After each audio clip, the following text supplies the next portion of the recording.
Guys, I'm Coach Miliana, and I'd like to show you a book that I'm currently reading, The Artist's Way by Julia Cameron. Actually, I'll see her very soon at the Hay House workshop, and it is apparently one of the best books for recovering and reawakening your creative self. I've been doing morning journaling for maybe 2 years now, and it has been one of the best tools to get into more mental clarity, get more understanding of my thought processes, things that I constantly think about while putting it on paper, and start realizing that we tend to roll over and over similar topics. Worry about this, complain about that, hope about this, and then we realize how much action I'm actually doing to change anything, or eventually you get sick of your own worrying and complaining because it's like in your face. And it's just such a cool tool, which basically says every morning after you wake up, write 3 pages, freehand writing, whatever is on your mind. That means I woke up and I wish I could have slept another hour. I've got to pay these and these bills. That person is annoying. That person I like. I wish I could do this in my life. And if life was, more fair, this would happen. So there's some really cool things now being in week number 3 is, so it's a 12-week course. So if you haven't already, I'm now at week 3, already doing the morning journaling for 2 years, but I'm like, hey, I'm gonna buy the book and just really get into the details of it. And it's a beautiful, powerful book that is for anybody. I'm talking like professionals,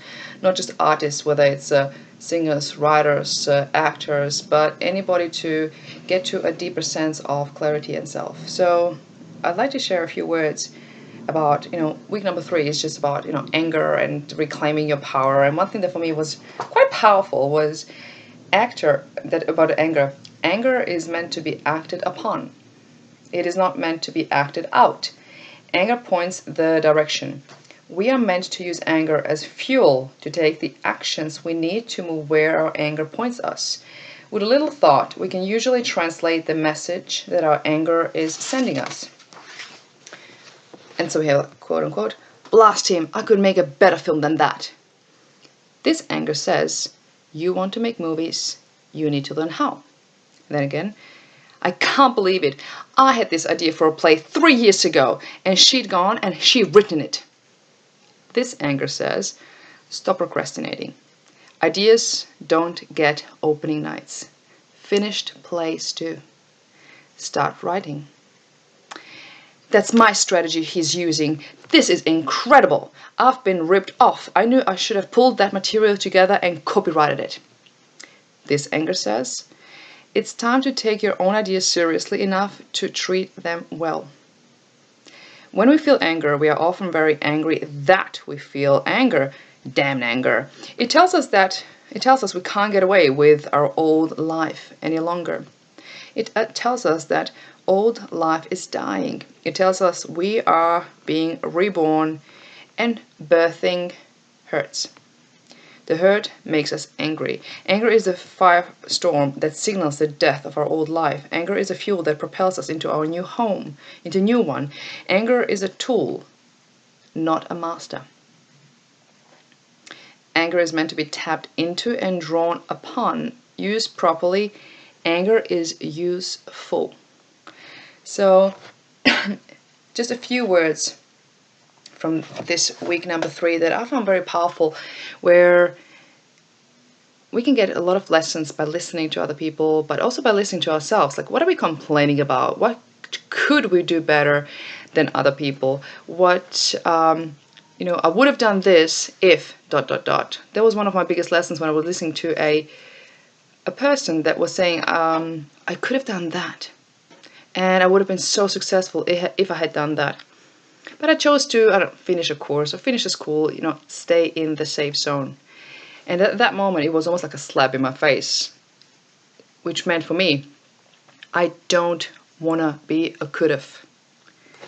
I don't want to be a storyteller that said, I could have done this. I could have become a coach. I could have become an athlete. I could have changed continents, etc., etc. And when you have those teachers in your life, some people are awesome examples, some are lessons and almost like, warnings, but in a way that you can really realize that, do you want to be a would've, could've? Or should we just be in a place of shut up and just do it and let your life be the words that speak? And so that was for me a huge lesson. And I hope that just realizing that anger is not bad, but realizing that anger can be our fuel, and anything that you want to do that requires courage, that requires time, that requires skills, that requires expertise, that requires you to make those uncomfortable phone calls, use it for you. Make a plan, ask the questions, get out there, be ready that people have the freedom to say no. And that's okay, because that teaches us also that if we don't want to do something, we can say no too.